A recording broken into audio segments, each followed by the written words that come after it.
সেই ঘটনাগুলো জানবো। তার আগে একটা ফ্ল্যাশব্যাক করব। এই অডিওটা হয়তো বিভিন্ন সময় শুনেছেন, আমি জাস্ট আপনাদেরকে রিকোয়েস্ট করব 40 সেকেন্ডস আমরা একটু শুনে আসি আমাদের এই বোন কি বলেছিল, তারপরে মূল কাহিনী শুরু করব। 40 সেকেন্ড চেয়ে নিচ্ছি আপনাদের কাছ থেকে, অডিওটা শুনে আসুন। রাজশাহীতে যখন আমি আন্ডার 18-এ ট্রায়াল দিতে যাই, তখন স্যার আমাকে ডেকে বলে যে তোমার ঠোঁটে লিপস্টিক, তোমার গালে সানস্ক্রিন, তোমার চোখে কাজল, তোমাকে দেখে তো যে কোনো ছেলে পাগল হয়ে যাবে। আমি নিজেই তো পাগল হয়ে যাচ্ছি, তো আমি স্যারের এই কথাগুলো ইগনোর করি, কোনো পাত্তা দিই না। পরে হচ্ছে আমাকে আবার কল দিয়ে বলে যে তুমি ঢাকায় আসলে আমার সাথে আলাদাভাবে দেখা করবা, তোমার রুমমেট যখন থাকবে না তখন তুমি আমাকে কল দিবা, আমাকে ফোর্স করবা। তারপরে হচ্ছে আমাকে বলে যে তোমার খেলার বিষয়ে একটু দেখবো, তোমার ঢাকার খরচ আমি দেখবো, তুমি বিষয়গুলো কাউকে জানাবা না, কাউকে বলবা না, আমাদের মধ্যে সিক্রেট থাকবে। যেই রোমান্টিক মানুষটার ব্যাপারে ব্যাখ্যা করছিলেন বা বর্ণনা করছিলেন, অথবা সেই বিরক্তিকর ভয়াবহ অভিজ্ঞতার কথা বলছিলেন, আমাদের বয়সভিত্তিক দলের এক ক্রিকেটার, আমি তার নামটা উল্লেখ করবো না, অনেক জায়গায় করা হয়েছে, আমি বলতে চাই না তার নাম, কারণ তিনি ভিকটিম। সেই ক্রিকেটার যার ব্যাপারে বলছিলেন, আপনাদের শুনে মনে হতে পারে যে এটা কি আসলে রোমান্সের কিং শাহরুখ খান, তাকে যে কথাগুলো বলছিল, তোমার ঠোঁট সুন্দর, তুমি কাজল দিলে ভালো লাগে, সানস্ক্রিন ইউজ করলেও নাকি ভালো লাগে, মানে বুঝলাম না এটা কোন টাইপের ভালো লাগা।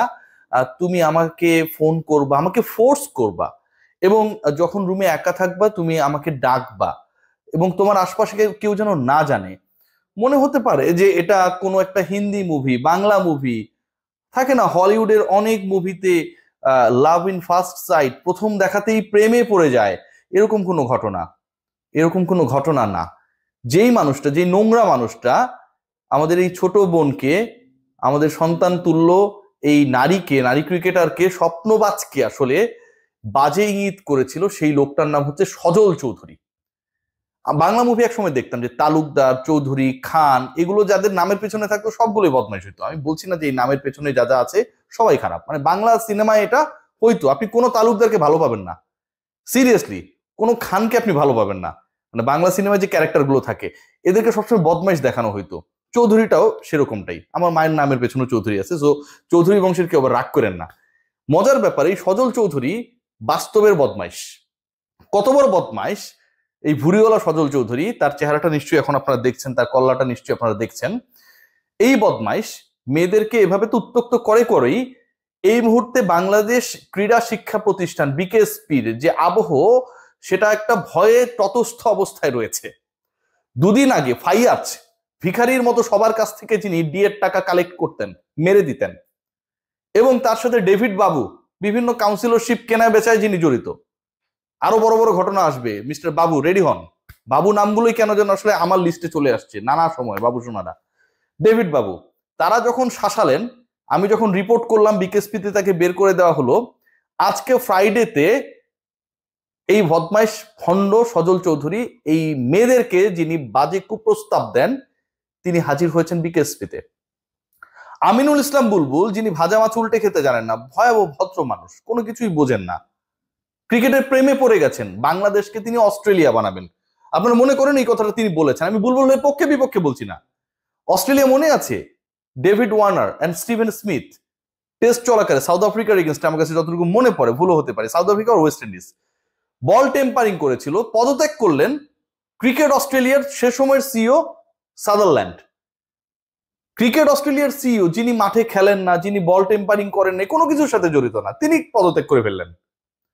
অস্ট্রেলিয়ার ক্রিকেটকে বাংলাদেশের ক্রিকেটে রূপান্তরের চেষ্টা, বা বাংলাদেশের ক্রিকেটকে অস্ট্রেলিয়া বানানোর চেষ্টা, স্বপ্নর চাপাবাজি করে যে বুলবুল ভাই আসলেন ক্ষমতায়, সেই তিনি এত বড় ঘটনা ঘটার পরেও, এত বড় ঘটনা ঘটার পরেও অস্ট্রেলিয়ার আঙ্গিকে বাংলাদেশের ক্রিকেটকে তিনি তিনি সাজাবেন, এই বাটপারদেরকে, বদমাইশদেরকে, ফাত্রাদেরকে, লুচ্চাদেরকে, এখন পর্যন্ত অভিযুক্ত যারা, ভয়াবহ অভিযোগ, এবং এগুলো প্রমাণিত হবে আপনি ফেয়ার যদি করেন। কারণ একজন বলেনি, অসংখ্য মেয়ে বলেছে, অসংখ্য নারী ক্রিকেটার বলেছে। একজন নারী ক্যামেরার সামনে কখন এসে কথা বলে, নিজের বোনের দিকে, মায়ের দিকে, সন্তানের দিকে তাকান না। এরা কেউ কোনো বেনিফিট নেওয়ার জন্য আসে নাই যে এই কথাটা বললে আমি কোটিপতি হয়ে যাব, আমি ভিন্ন দেশের সিটিজেনশিপ পেয়ে যাব, ক্রিকেট বোর্ডের প্রেসিডেন্ট হয়ে যাব, কিংবা কোনো একটা রাজনৈতিক দল জামাতে ইসলামী, বিএনপি বা এনসিপির মনোনয়নে এমপি হব, তা কিন্তু না। কতটা বাধ্য হলে ক্যামেরার সামনে এসে কেঁদে এই লম্পটদের কথা বলে। সেই লম্পটটা এখনো তাদের পদে বহাল। বাংলাদেশকে অস্ট্রেলিয়া বানানোর স্বপ্ন দেখা বুলবুল ভাই, যেহেতু অস্ট্রেলিয়ান টাইমের সাথে আমাদের এই মুহূর্তে 5 ঘন্টার ডিফারেন্স, তিনি সম্ভবত ঘুমিয়ে থাকেন যখন সজল চৌধুরীরা নোংরামি করার জন্য আজকেও বিকেএসপিতে যায়। আটকাতে পারেন না। কালো একটা গাড়িতে করে গিয়েছে, টয়োটা এলিয়ন, নাম্বারটা আমি এখনো পাইনি, স্যাটেলাইট থেকে ভালোভাবে আসে নাই। সেটাই করে এক মাঠ থেকে আরেক মাঠে গেছেন, হাঁটেন নাই এবং খুব তাড়াহুড়ার মধ্যে ছিলেন যদি ছবি আমি পাওয়া যাই। সেটা তো আমি পাবোই, আপনি ওখানটায় গেছেন আমি পাবো না? ভাবতে পারেন বাংলাদেশ ক্রিকেটের সাথে জড়িত মেয়েদেরকে কি পরিমাণ pressure from the mother organization Bangladesh cricket board থেকে দেয়া হচ্ছে। টেকনিক্যালি সজল চৌধুরী, ফাইয়াজ, ডেভিড বাবুরা মেয়েদেরকে এখনো অ্যাকিউজ, যারা আরো 8 দিন আগে যারা অ্যাকিউজ, তারা এখন পর্যন্ত ওএসডি না। এই যে কমিটি করা হয়েছে, এই কমিটি কি করছে এটাও কিন্তু একটা বড় প্রশ্ন। 2-3 দিন পর পর আমরা নিউজে দেখি যে তৃতীয় দফা, দ্বিতীয় দফা ঢাকার ডিসি চেঞ্জ করা হলো, 14টা জেলায় 15টা জেলায় জেলা প্রশাসক চেঞ্জ করা হয়েছে। কেন ভাই, কেন হয়েছে? তারা তো কোনো অপকর্মে অ্যাকিউজ না, দায়িত্বই পালন করছেন আমাদের যারা সম্মানিত জেলা প্রশাসক। কারণ সামনে ইলেকশন, জায়গাগুলোকে নিউট্রাল আরো বেশি রাখা যায় কিনা, সরকার সেটা করছে। অথচ যারা অ্যাকিউজড, যাদের বিরুদ্ধে এরকম লাম্পট্যের অভিযোগ, সেই লম্পটরা বাংলাদেশ ক্রিকেট বোর্ডে শপথে থাকে, বিকেএসপিতে যায়, মেয়েদেরকে শাসায়, আর বুলবুল হচ্ছে বাংলাদেশকে অস্ট্রেলিয়া বানায় ফেলবে। মারহাবা ভাই, মারহাবা। আইসিসি এই মুহূর্তে যে খবর আমার কাছে রয়েছে, আমি আমার কানেকশনে খবর নেওয়ার চেষ্টা করি। এই যে ঘটনাগুলো ঘটেছে, Jahanara is not only a case. Jahanara কিন্তু একটা সিঙ্গেল কেস না। এখানে রোমানা স্টেটমেন্ট দিয়েছে, খাদিজাতুল কোবরা স্টেটমেন্ট দিয়েছে, টুম্পা স্টেটমেন্ট দিয়েছে হচ্ছে ক্রিকেটার হ্যাপি। আমরা যদি খেয়াল করে দেখি, স্টেটমেন্ট দিয়েছে আদুরি, অসংখ্য ক্রিকেটার, শুকতারা, অসংখ্য ক্রিকেটার কথা বলেছে এই লম্পটদের এগেনস্টে, এই প্রসেসের এগেনস্টে। এই মুহূর্তে যিনি ক্যাপ্টেন্সির আড়ালে পুরো দলটাকে ফ্রাঙ্কেস্টাইন স্টাইলে চালান, তার এগেনস্টে বাংলাদেশ ক্রিকেট বোর্ড সেই ক্যাপ্টেনকে, who is not the formal part of NCL, বিকেএসপিতে থাকার ব্যবস্থা করে দিয়েছে এবং সেখানটায় তিনি মোবাইল চেক করেন। আইসিসি এখন যে স্ট্যাটাসে রয়েছে এ ব্যাপারে, যেহেতু আমিনুল ইসলাম বুলবুল তিনি নিজেই চিঠি গায়েব করে দিয়েছেন, নাজমুল আবেদিন ফাহিমের নামে যে চিঠিটা এসেছিল, ওই লম্পটের অভিযোগেই সেই চিঠি এসেছিল। তিনি লম্পট কি লম্পট না সেটা পরের হিসাব, কিন্তু অভিযোগে চিঠি এসেছে এবং সেই চিঠি আপনি 2 মাস থেকে গায়েব করে দিয়েছেন। তার মানে কি? তার মানেটা কি দাঁড়ায়? আমার পকেটে টাকা আছে, আমি বলতেছি আমার পকেটে টাকা নাই, তার মানে মিথ্যা বলাটা মানেটা কি? কারণ আমার অন্য কোনো একটা উদ্দেশ্য রয়েছে, অন্য কোনো একটা ধান্দা রয়েছে, চিন্তা রয়েছে।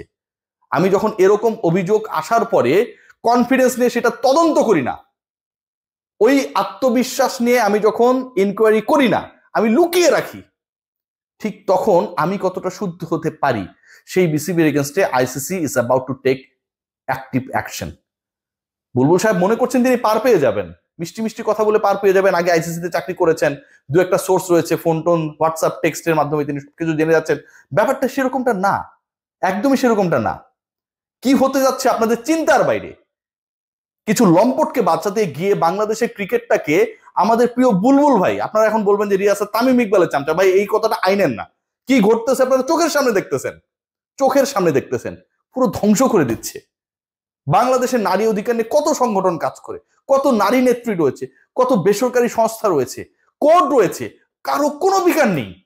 8 দিন হয়ে যাচ্ছে আপনারা কোনো বিকার নেই আপনাদের। আমি একলা প্রত্যেকটা দিন কন্টেন্ট বানাচ্ছি। আমি জানি না কেন এটা হচ্ছে, আমি জানি না বাংলাদেশের ক্রিকেট, বাংলাদেশের নারী ক্রিকেটারদের নিয়ে কেন এই অবহেলা।